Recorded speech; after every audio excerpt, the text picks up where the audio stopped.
Hello there, welcome back. So today, got to read a question and we're going to go through it. And if you have questions for me, you can send them to AskAtholAnything@gmail.com. Here we go. And I'm going to do it line by line rather than reading it all out. So, found you by searching sexless marriage. Okay, so the pain point is really clear. But what this is also telling me straight away is that this might be a story number one situation. It might be an attraction question, but there is no way that it's going to be just that. When it becomes a sexless marriage, it means there is something really, really deep, really serious going on. So it's either a really heavy duty story number two, some sort of emotional blockage, or it is a story number three that with you for a completely different reason.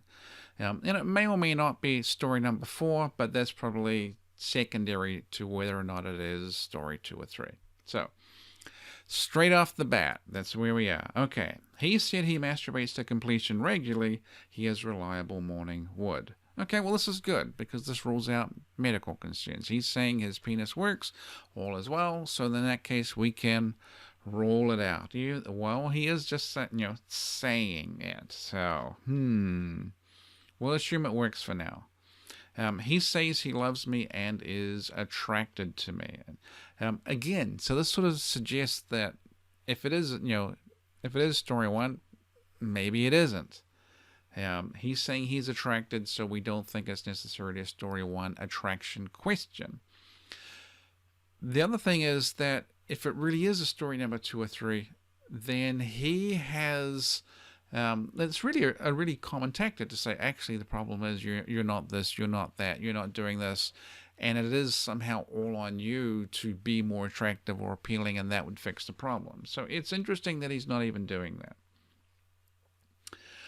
I want children, he says he does. And I don't know how true this is. He might or he might not want children.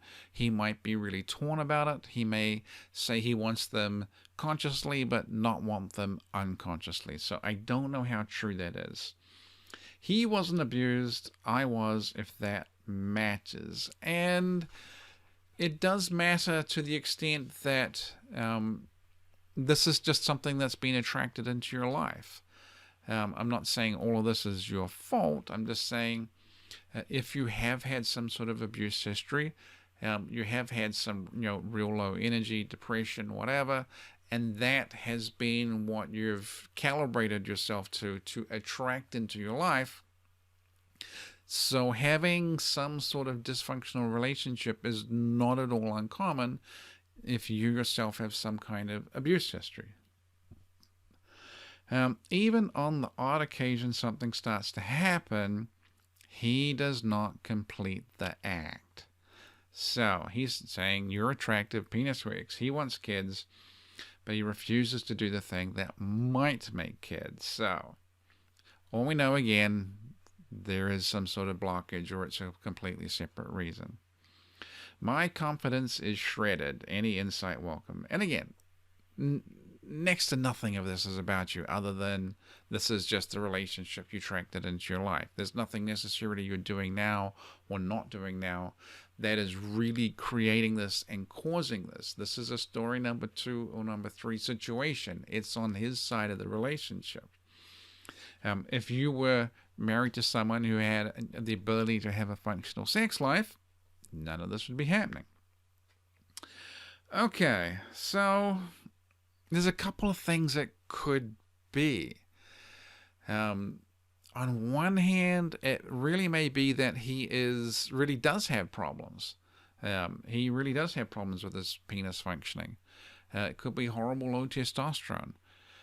He's saying he gets morning wood. He's saying he masturbates to completion by himself.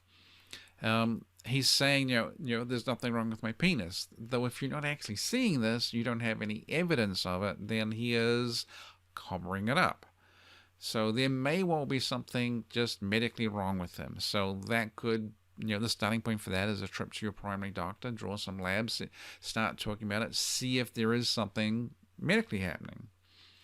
The other possibility is that on some sort of deep fundamental level, he just feels getting you pregnant is the wrong thing to do. Why that is, don't really know. It could be a couple different reasons. It could be as simple as, okay, this is really a story number 3 situation, and say, for example, he's gay, and not that there's anything wrong with that, but he knows he's gay, he knows you're straight, and he knows at some point in the future this whole relationship is just gonna crash and burn and crumble, and then there's a kid in the mix, and he wouldn't necessarily want that for himself or for you or for the kids, so he can't follow through and do the thing.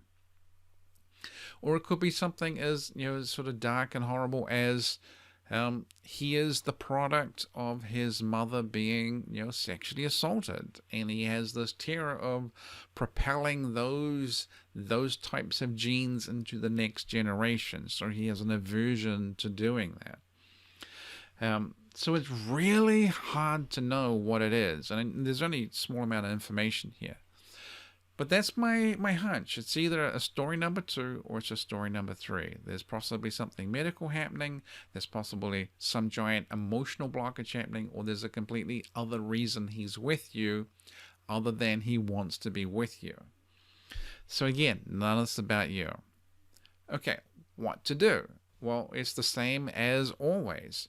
You're going to have to maximize your attractiveness, maximize your personal energy, and start the process of getting yourself into the place where if you wanted to, if you need to, you can actually replace him with someone who is normal, functional, wants a family, and can actually do the deed to make the family happen. Because the reality is right now, you've been playing the strategy of simply being sad, of being upset, of accepting it as just a sort of another form of abuse that you have to tolerate, that you can't really do anything about. When you're abused as a kid, you're typically powerless in that situation, so you can't really do anything as a kid to fix it or change it.